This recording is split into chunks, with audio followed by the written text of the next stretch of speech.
Muy bien, queridos, estamos esta noche aquí, reunidos para estudiar la palabra de Dios. Yo sé que hay miles de personas mirando todo esto a través de la televisión. Aquí en el auditorio tenemos un pequeño grupo de personas. Vamos a abrir la palabra de Dios porque es de la palabra de Dios que viene la vida. La Biblia dice que cuando no había cielos ni tierra, por la palabra de Dios fueron creados los cielos y la tierra. Miren el poder creador de la palabra de Dios. Cuando Jesucristo estuvo en esta tierra, encontró a un paralítico y le dijo: levántate, toma tu lecho y anda. Y el poder de la palabra de Dios es tan grande que ese paralítico que hace 38 años no andaba, se levantó y empezó a caminar. En otra ocasión el Señor Jesucristo encontró a un cadáver que hace 4 días ya estaba muerto. Ya olía mal, ya estaba en estado de descomposición. Y ahí vino la palabra de Dios: Lázaro, levántate, sal. Y por el poder de la palabra de Dios, ese cadáver que ya estaba en estado de putrefacción se levantó y salió. Nadie puede dudar del poder transformador de la palabra de Dios. Claro, si cuando no había nada vino todo a existencia por la palabra de Dios, pues habiendo un paralítico o un cadáver, claro que Dios podía hacer maravillas. Y Dios sigue haciendo maravillas hoy en la vida de las personas. Es por eso que Carolina esta noche entra al tanque del bautismo. Carolina tiene una vida de busca, caminó durante años buscando. Sabes que en el fondo del corazón humano hay un vacío que nunca podrá ser llenado, porque todos nosotros fuimos creados por Dios. Salimos de las manos de Dios, y si salimos de las manos de Dios, pues nunca seremos completos hasta devolvernos a Dios. A Carolina le llevó mucho tiempo llegar a la conclusión de que sin Dios nunca sería completa. Es el Señor Jesucristo que da sentido a la vida.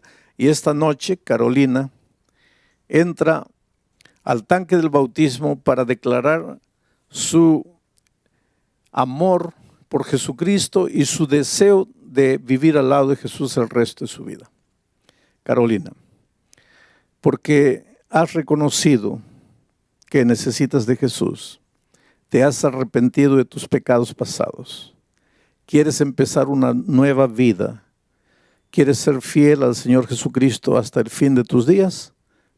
Para dar testimonio público de todo eso, el pastor Romero, como ministro del Evangelio, por mandato bíblico, te bautiza en nombre del Padre, del Hijo y del Espíritu Santo. Amén. Ahora Carolina resucita a una nueva vida, resucita a una nueva experiencia. Y yo quisiera que las cámaras enfocasen los ojos de Carolina. Hay un brillo especial, es el brillo de la liberación. El fardo de la culpa desapareció, acabó. Las cosas viejas pasaron, he aquí todo es hecho de nuevo. Bueno, entonces ahora vamos a concentrarnos en el estudio de la palabra de Dios. ¿Sabes que la enfermedad de nuestro siglo es el sentimiento de soledad? El sentimiento de soledad lleva a mucha gente al suicidio. Mucha gente se pregunta: ¿para qué estoy en este mundo? ¿Para qué vine? ¿Para qué nací? ¿Qué hago aquí? Nada me da resultado, todo me sale mal. El otro día una señora en Estados Unidos me decía: pastor, si alguien puede acusarme a mí, puede acusarme de cualquier cosa, menos de ser ociosa, porque yo trabajo. Me levanto a las 4 de la mañana, trabajo en 2 empleos, vuelvo a las 10 de la noche y ella junta aproximadamente por año en los Estados Unidos $70,000. Inclusive para ese país es un buen sueldo. Pero ella dice, pastor, parece que yo cargo una maldición en mi vida, porque el dinero se va de mis manos como la arena, como el agua. No me alcanza para nada, vivo endeudada. Bueno, el problema de esa mujer era financiero. Pero yo creo que esta noche aquí, si tú me estás mirando por la televisión, entre las miles de personas, hay personas que están pasando por el valle del dolor, de la muerte, del sufrimiento, de la aflicción, problemas en el matrimonio, problemas con los hijos, problemas en el empleo, problemas existenciales que son los peores porque no puedes identificar. Cuando tienes un problema financiero, por lo menos sabes el origen, sabes la raíz. Cuando tienes un problema familiar, puedes identificar a la persona con la cual tienes ese problema familiar. Pero los problemas existenciales son los problemas del alma. Tú sabes, tú sientes, tú tienes ganas de llorar, pero no puedes identificar por qué. Hay gente que dice, pastor, yo me acuesto en la noche en la cama, me revuelco en la cama, de un lado para otro, quiero dormir, no puedo. Siento que me falta algo, que le debo a algo, que le hice mal a alguien. Y yo soy consciente de que no le hice mal a nadie. Entonces, ¿por qué me siento así? Pues esos son los problemas existenciales, problemas del alma. La culpa existencial, culpa de haber nacido. ¿Pero por qué si no le hice mal a nadie? Pero es que la culpa existencial no tiene origen. Hay gente que en este mundo se pregunta, ¿dónde está Dios? ¿Dónde está Dios? En medio de las dificultades, en medio de los problemas, la gran pregunta es, ¿dónde está Dios? Y yo siempre digo, querido, cuando el dolor toca la puerta de tu corazón, jamás te preguntes, ¿dónde está Dios? Pregúntate, ¿dónde estás tú? Porque Dios está en el mismo lugar. No es Dios que deja al hombre, es el ser humano que deja a Dios. Si en este momento estás con la vida destruida, estás sufriendo, no sabes qué hacer, no creas que Dios te abandonó. Y esta semana, justamente esta semana, voy a tratar temas del santuario. Hay mucha gente que no entiende lo que es el santuario, y cuando yo menciono ya la palabra santuario, muchos pueden estar ya prevenidos. Ese asunto debe ser difícil de entender. No. El tema del santuario es uno de los más bellos temas. Yo diría, el tema del santuario es una declaración de amor de Dios a la humanidad. Y voy a leer el primer texto, solo para que tengas una idea de lo que estoy diciendo. Éxodo capítulo 25, versículo 8. Dice así: y me harán un santuario y yo habitaré en medio de ellos. Me harán un santuario y yo habitaré en medio de ellos. ¿Cuándo dijo Dios esto? Sabes, para que la Biblia tenga sentido, hay que preguntarse, ¿cuándo dijo Dios? ¿A quién dijo Dios? ¿Y por qué dijo Dios? Siempre que leas un versículo de la Biblia, esas son preguntas claves para que entiendas el mensaje para ti. ¿Cuándo lo dijo? ¿A quién lo dijo? ¿Por qué lo dijo? Bueno, ¿qué dice Dios aquí? Me harán un santuario y yo habitaré en medio de ellos. ¿Cuándo lo dijo? Cuando Israel estaba en el desierto. No había agua, no había comida, el enemigo estaba allá atrás. Un futuro incierto, aunque existía la promesa de que estaban caminando hacia la tierra de la libertad, pues el desierto es tierra de escorpiones, el desierto es tierra de alimañas, de lobos, de chacales, calor de día, frío de noche, soledad, oscuridad. Y el pueblo de Dios muchas veces se preguntaba, ¿pero qué hacemos aquí? ¿Para dónde estamos yendo? Y ustedes saben que muchas veces los israelitas se quejaron con Moisés y le dijeron, mejor no nos hubiera sacado. Mejor nos hubieras dejado morir allá. Porque allá, aunque éramos esclavos, por lo menos teníamos que comer a la hora exacta. Aunque nos maltrataban, por lo menos sabíamos dónde íbamos a dormir. Pero aquí en el desierto caminamos y nunca llegamos. Y en esas circunstancias es que Dios se presenta a Moisés y le dice: dile al pueblo que me edifiquen un santuario y yo prometo que voy a habitar en ellos, en medio de ellos. Aquí está el primer pensamiento del santuario. Dios no se aleja del ser humano. El ser humano se aleja de Dios.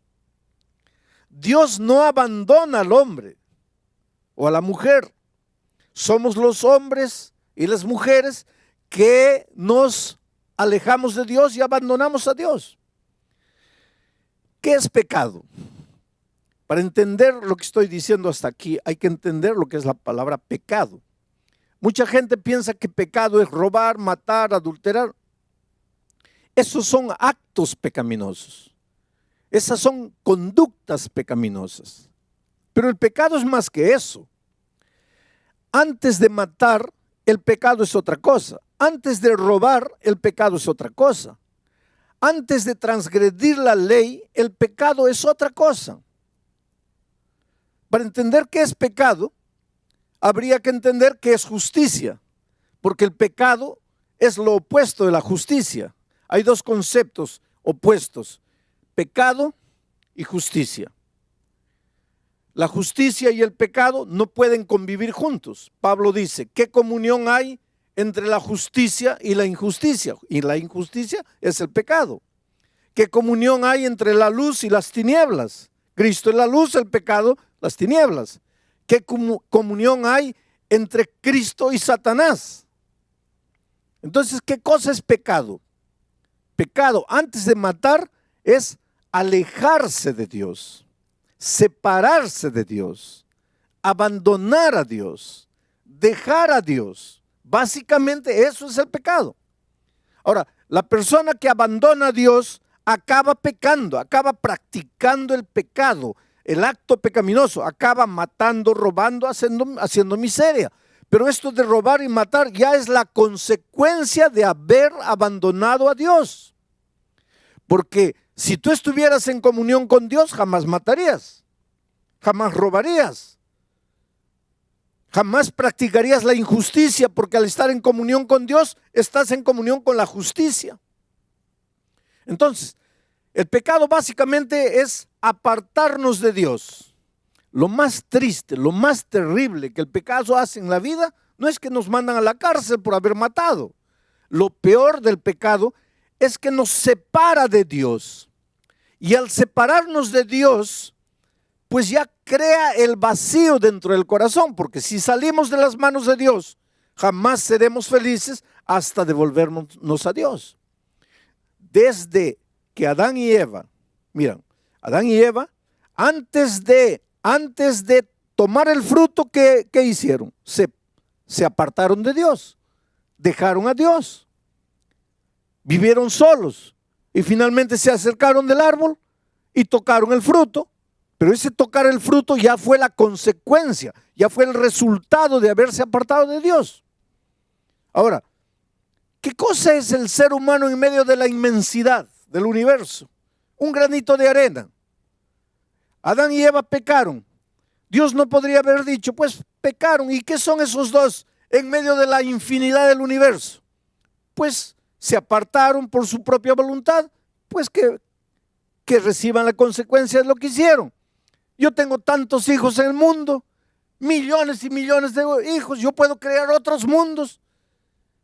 Dios podría habernos abandonado, pero no lo hizo. El Señor llegó al jardín buscando, llamando, y su pregunta fue: Adán, ¿dónde estás? ¿Y dónde estaba Adán? Escondido entre los árboles. Y desde ahí la historia de la humanidad ha sido la misma. Dios corriendo atrás del ser humano, el ser humano corriendo de Dios, Dios buscando al ser humano, el ser humano escondiéndose. En el Edén se escondieron entre los árboles. Hoy día hay gente que se esconde en el trabajo. No tengo tiempo para nada. No tienen tiempo para la familia, no tienen tiempo para Dios. Están tan ocupados en el trabajo, escondidos en el trabajo. Hay gente que está escondida en medio de los vicios. Hay gente que está escondida en medio de los placeres. El ser humano inventa árboles hoy para esconderse. Y la historia es la misma. Dios buscando, el hombre corriendo. Dios buscando, el hombre escondiéndose. Por eso es una incoherencia cuando después de apartarnos de Dios nos metemos en problemas, sufrimos, nos hacemos sangrar y ahí preguntamos, ¿dónde está Dios? ¿Cómo que dónde está Dios? Dios está donde siempre estuvo. Él nunca nos dejó. Nosotros es que nos fuimos. Y cuando el pueblo de Israel estaba en el desierto, pues Dios llega y dice así, háganme un santuario, constrúyame un templo y yo voy a habitar en medio de ellos. El santuario expresa el deseo que Dios tiene de vivir al lado de sus hijos, de vivir en medio de sus hijos, de estar presente en medio de sus hijos. Ahora, mucha gente se pregunta, pero, ¿y antes de estar en el santuario? Porque ahora Dios está en su santo templo. Pero, ¿y antes de estar en el santuario, dónde vivía Dios? Hay mucha gente, ¿sabes? Porque nosotros, por la palabra de Dios, sabemos que el santuario que Israel construyó en esta tierra era una reproducción del santuario del cielo. Quiere decir, Dios le mostró a Moisés el santuario del cielo, él vio el santuario, vio las medidas, vio la forma, recibió todo de Dios y fue a los artesanos de Israel y les dijo, mira, Dios me ha mostrado esto, me ha dado las medidas, vamos a construir el santuario y Dios ha prometido que va a vivir en medio de nosotros. Pero hay muchos cristianos inclusive que no creen que hay un santuario en el cielo. No creen. Ellos piensan, muchos cristianos, muchos estudiosos de la Biblia, dicen que en el cielo no hay santuario, que Dios no necesita un santuario para poder vivir. Y realmente Dios no necesita un santuario para poder vivir, porque Dios es Dios. ¿Por qué existe el santuario en el cielo? Y después voy a explicar por qué existe el santuario en la tierra. ¿Por qué existe el santuario en el cielo? Mira, Dios es infinito, no está limitado al tiempo ni al espacio, pero el ser humano es finito y está limitado al tiempo y al espacio. ¿Cómo es que un Dios infinito, que no está limitado al tiempo y al espacio, podría vivir en comunión con un ser finito, limitado al tiempo y al espacio? ¿Cómo podrías juntar esas dos cosas? Pero ¿qué es lo que Dios quiere? Vivir con sus hijos. Pero Él es infinito. Él no está limitado ni al tiempo ni al espacio. Y el ser humano, sus hijos amados, sí están. Entonces Dios, en medio del universo, en medio del cielo, estableció un lugar físico, un santuario. ¿Para qué? El santuario es el punto donde el Dios infinito, que no está amarrado ni al tiempo ni al espacio, se junta con la criatura finita, amarrada al tiempo y al espacio.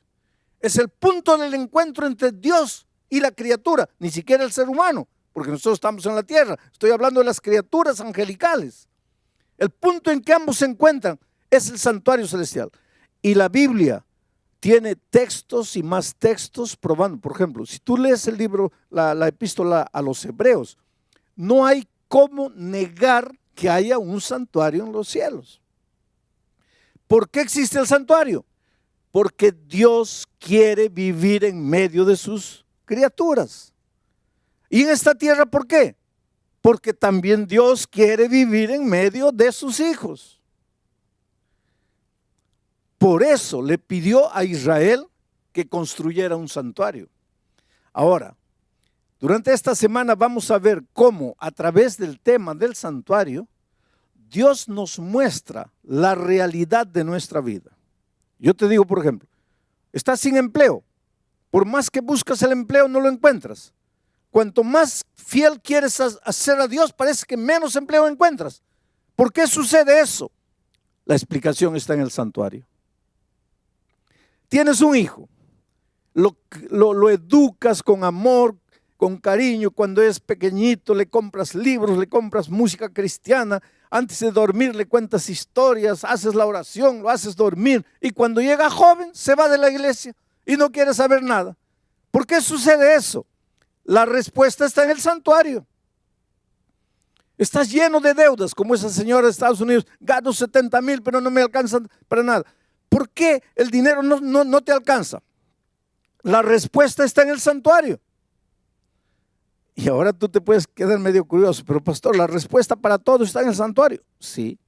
Y Pablo dice que nosotros solo podemos entender las cosas que no se ven a través de las cosas que se ven. Y como nosotros no podemos entender los misterios del universo, porque en el universo hay misterios, dice Pablo en Efesios que nosotros vivimos en permanente lucha y que nuestra lucha no es contra carne y sangre, sino contra principados, contra fuerzas espirituales en las regiones celestes. Y esa lucha es espiritual y es misteriosa, no la entendemos. El dolor que tú estás viviendo, el cáncer que llegó a tu vida, la incomprensión de tu familia, el divorcio que llegó, todo eso ya es resultado de esa lucha cósmica, de esa lucha misteriosa que no entendemos. Y la explicación para todo eso está en el santuario. Oh, querido, hay una cosa. Dios te ama, te ama, te ama, con un amor que tú nunca vas a entender. En este momento tal vez tú me estás mirando por el internet allá, triste, solo, derrotado, y te preguntas, ¿qué pasa con mi vida? Yo quisiera que tú entiendas que Dios te ama, te ama, te ama. Sabes que en todos estos años de mi ministerio, que no son pocos, uno de los temas más difíciles para mí, una de las cosas más difíciles de hacer entender al ser humano, ha sido hacerle entender el amor de Dios. ¿Y sabes por qué? Porque tú, cuando piensas en el amor de Dios, tú piensas en el amor de Dios, pero relacionado con el único tipo de amor que tú conoces, que es tu propio amor. Cuando piensas en el amor de Dios, ¿qué referencia tienes para amor? Tu amor. Pero tu amor humano, por más bonito que te parezca, es amor humano. Es un amor manchado de egoísmo. El otro día una señora decía, no, pastor, mi amor no está manchado de egoísmo. Yo realmente amo de verdad a mi esposa. No, tú dices eso. Tú dices, yo amo a mi esposa, yo daría la vida por mi esposa. Yo, si ella está enferma de riñón, me sacaría un riñón para darle a ella. Ella es mi vida, ella es todo para mí. Y si un día descubres que esa esposa te está traicionando con otro hombre, ¿a dónde se va tu amor? ¿Qué pasó con tu amor? Es que nosotros los seres humanos amamos al que nos ama. Amamos si podemos recibir algo en cambio. Amamos al que retribuye nuestro amor. Pero Dios no. Dios cuando ama, Él no espera nada. Simplemente ama. Nosotros cuando amamos esperamos algo. Y por eso que una señora un día me dice, pastor, yo aguanté a mi marido 30 años, el tipo yendo con una mujer, con otra mujer, emborrachando, lo aguanté 30 años, pero mi amor se acabó. Pues el amor humano se acaba, pero el amor de Dios no se acaba. Por eso yo siempre digo, si eres malo, Dios te ama. Si eres bueno, Dios te ama. Si aceptas a Jesús, Dios te ama. Y si no lo aceptas, también te ama. Pero ¿cómo puede ser eso? Es que la Biblia dice que Dios es amor. Nunca te atrevas a decir, Dios se va a cansar de amarte. ¿Cómo se va a cansar de amarte? El día que Dios se canse de amarte, se cansará de ser Dios. Porque Dios es amor. Y si el amor si Dios es eterno, pues el amor es eterno. Entonces tú puedes pensar así, entonces ya estoy tranquilo porque Dios me va a salvar. No vamos a confundir las cosas. Que Dios te ame es una cosa, que te vas a salvar es otra cosa. El amor de Dios no te va a servir de nada si tú no lo aceptas. La salvación es aceptar. Y hay mucha gente que le gusta, que Dios me ama, qué bonito, pastor, usted predica lindo porque me hace sentir amado por Dios. Pero ¿de qué te sirve eso? El asunto no es que tú te sientas amado por Dios, el asunto es que tú te apoderes del amor de Dios. Ahora, estás debiendo $10,000 y no tienes cómo pagar, y yo agarro la chequera y te firmo un cheque de $10,000. ¿Tu problema está resuelto o no? ¿Está resuelto o no? No, porque para que tu problema esté resuelto, primero, tienes que recibir el cheque. Segundo, tienes que ir al banco. Tercero, tienes que recoger el dinero. Cuarto, tienes que pagar tu deuda. Entonces, no es porque yo te muestro el cheque que tú ya estás con tu problema resuelto. Entonces, el amor de Cristo es igualito. Dios te ama, claro que te ama. El amor de Dios nunca se va a acabar, nunca se va a acabar. Pero ¿de qué te sirve el amor de Dios si no te apoderas? Por eso que tienes que abrir el corazón a Dios. Y el tema del santuario es la más bella expresión del amor de Dios. A lo largo de esta semana vamos a ver cómo en cada corderito que moría estaba escrito el amor de Dios. En cada utensilio del santuario estaba escrito el amor de Dios. En la ceremonia de expiación estaba escrito el amor de Dios. En el día de la expiación y el juicio que Israel sufría estaba escrito el amor de Dios. A veces te preguntas, ¿cuándo va a terminar el pecado? ¿Cuándo Cristo va a volver? Ya estoy cansado de vivir en este mundo. Ya quiero que Jesús venga. Y todo eso está descrito en el tema del santuario. No me voy a detener tanto en la teología del tema del santuario, pero voy a traer las ideas principales para aplicarlas a tu vida, para que tú entiendas cómo Dios te ama. Querido, en este momento yo quiero contarte una historia. Yo siempre termino mis mensajes contando una historia por un simple motivo. Todo lo que te hablé está documentado en la palabra de Dios. Pero a veces hay personas que piensan, ¿pero será que eso funciona? Entonces yo cuento historias para que las personas vean que funciona. La palabra de Dios dice que funciona. Ahora, cuando tú ves una historia, escuchas una historia, ves que funciona.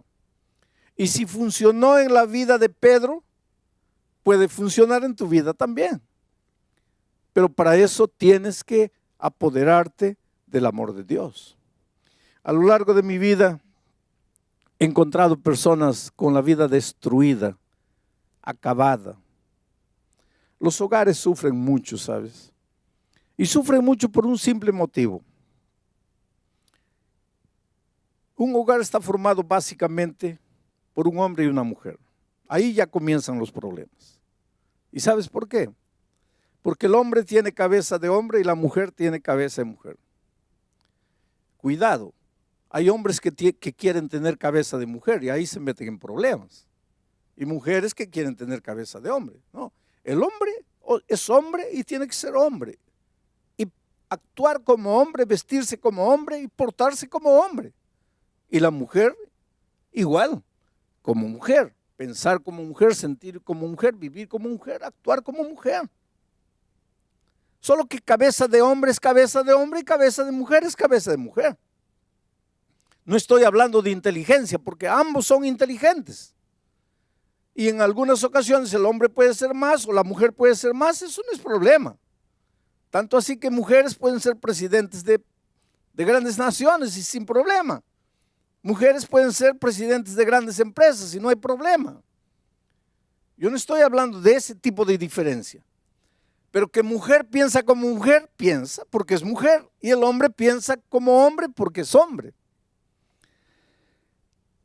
Por eso yo siempre digo que la mujer no fue creada para ser entendida por los hombres. No trates de entender. Mira, si tú eres esposo, no trates de entender a tu esposa, que te vas a volver loco. Las mujeres no fueron entendidas, no fueron creadas para ser entendidas, fueron creadas para ser amadas. Ama a tu esposa. No trates de entenderla porque vas a enloquecer. Ahora, es posible dos cabezas diferentes vivir 40 años en un clima de amor, de comprensión, de entendimiento. Sí, es posible. Es posible. Yo estoy casado casi 50 años con la misma mujer. Entonces es posible. ¿Hay diferencias? Claro que hay diferencias. Ahí entra el evangelio. Ahora, ¿por qué estoy haciendo todo eso? Porque yo encuentro parejas destruidas, acabadas. ¿Cómo el tema del santuario podría ayudar a una pareja destruida?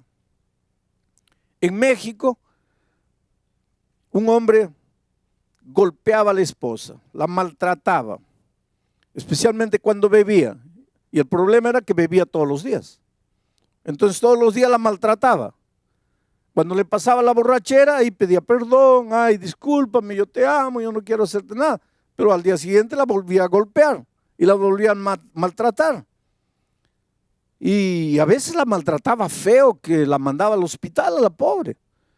Y entonces un día, y él la amenazaba, porque ella un día le dijo así, mira, un día vas a llegar aquí y no me vas a encontrar. Y él le dijo, mira, si un día llego aquí y no te encuentro, yo te persigo. Yo te busco por el mundo entero y te encuentro. Pero si te encuentro es solo para matarte, entonces ni te atrevas a salir de aquí.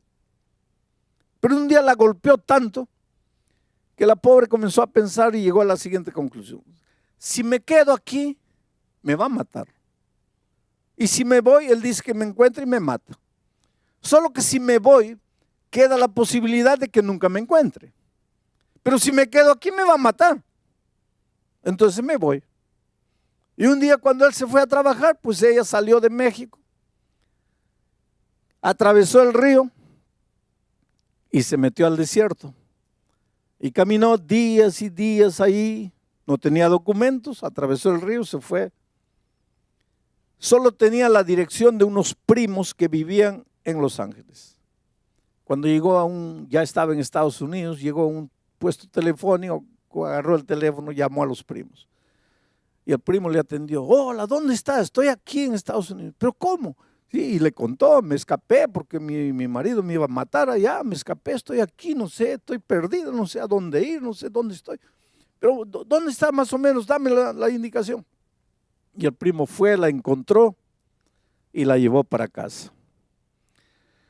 Solo que la familia del primo había conocido el evangelio. En México no, pero llegando a California había conocido el evangelio. Entonces todos estudiaban la Biblia, cantaban en las mañanas antes de salir a trabajar, todos se reunían, hacían el culto. Y ahora esta prima que había llegado de México también participaba, solo que ella no quería saber nada con la Biblia. Porque sabes que hay gente que dice, no, yo no quiero estudiar la Biblia. ¿Y por qué no? Es que no quiero cambiar de religión. Hay gente que piensa que hay que estudiar la Biblia para cambiar de religión. Hay gente que piensa que el bautismo es cambiar de religión. Querido, la Biblia no tiene nada con cambiar de religión. La Biblia tiene que ver con cambiar de vida, no con cambiar de religión. Y esta señora pues no quería saber nada de la Biblia y la familia le decía, pero ven, participa con nosotros del culto. No, por favor, yo sé que estoy aquí hospedada en la casa de ustedes, yo sé que por cortesía debería estar, pero no me gustan esas cosas de religión, yo no quiero. Estaba llegando una campaña de evangelismo, yo iba a predicar desde Nueva York vía satélite para todos los Estados Unidos. Y ya estaban anunciando en todas las iglesias, en Los Ángeles iban a recibir la señal de Nueva York. Y entonces el primo le dice, mira prima, ya está bien, vamos a respetar, tú no quieres estudiar la Biblia, no quieres cantar, hacer el culto con nosotros, vamos a respetar. Pero con una condición. Hay un pastor que va a predicar por televisión desde Nueva York. Tú vas solo una noche, nada más. Y ya no vas más. Y ya nosotros no te vamos a molestar con esto de la Biblia. Y ella, para sacarse de encima el compromiso, dijo, está bien, solo una noche. Y fue la primera noche. Yo comencé a predicar en Nueva York y allá en California, ella escuchó la palabra de Dios. Solo, querido, cuando tú escuchas la palabra de Dios, y ese es un asunto interesante, cuando tú escuchas la palabra de Dios, te das cuenta que la palabra de Dios no es un asunto de teoría. La palabra de Dios no es un asunto de normas, de reglamentos, de leyes. La palabra de Dios es una carta de amor que Dios te escribe, porque Dios te ama, Dios quiere ayudarte, Dios no está feliz con la vida que estás viviendo. Y ella entendió eso. Y se fue, terminó, volvieron a la casa. A la noche siguiente, pues el primo ya no le dijo nada porque le había prometido solo una vez. Y los primos estaban preparándose para ir a la iglesia y ella también se preparó todo. Y cuando ellos estaban saliendo para el carro, ella también fue. Y el primo le dijo, pero mira, nuestro compromiso era solo una vez.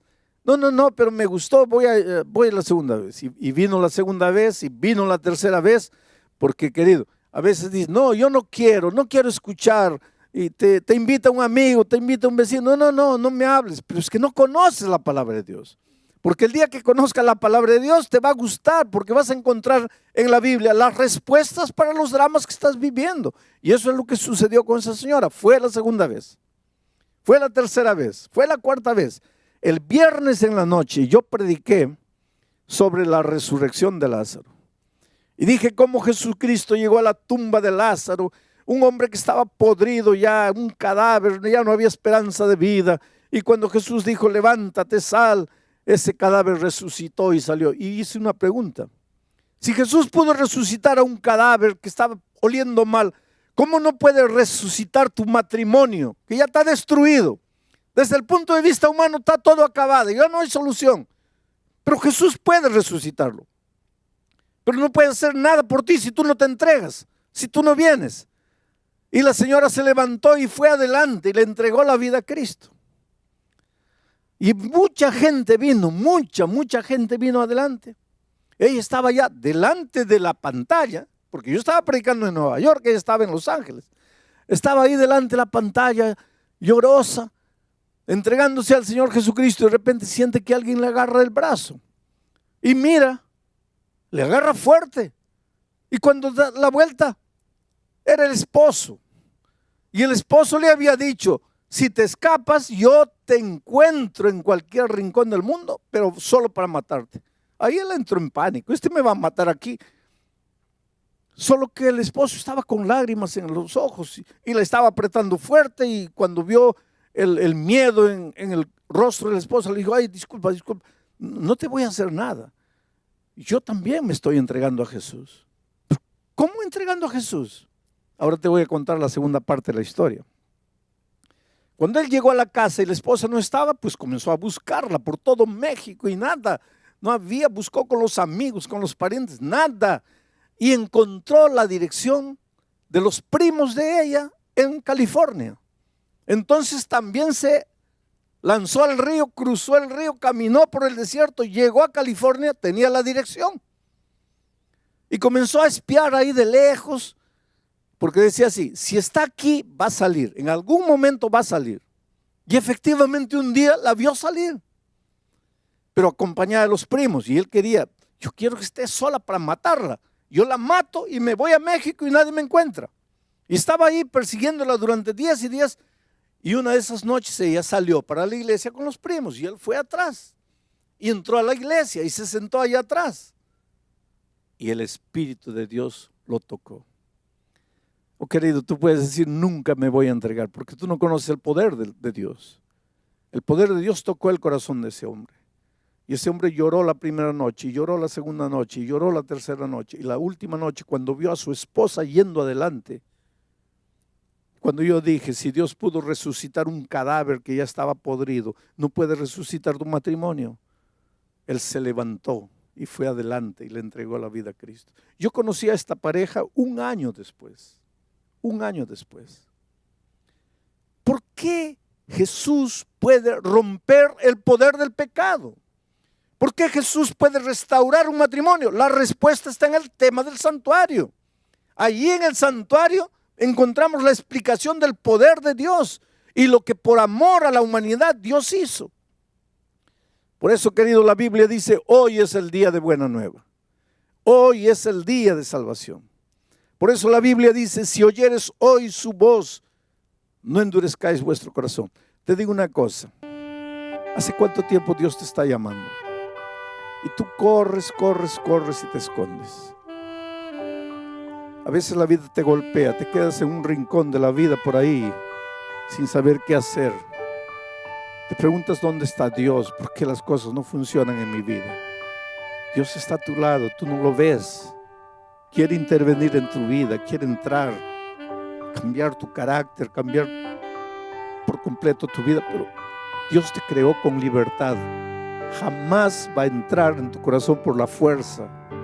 Por eso en Apocalipsis dice, he aquí yo estoy a la puerta y llamo. Si me abres entro, pero si no me abres. ¿Y hace cuánto tiempo Dios te está llamando? ¿Hace cuánto tiempo Dios te está diciendo, hijo, ven? Las propias circunstancias adversas de la vida son la voz de Dios diciéndote, hijo, ya sufriste, ya caminaste solo, ya luchaste solo, ya está en el momento de entregarte. Hoy es el día de buena nueva, hoy es el día de salvación. Y es por eso que te voy a hacer una invitación.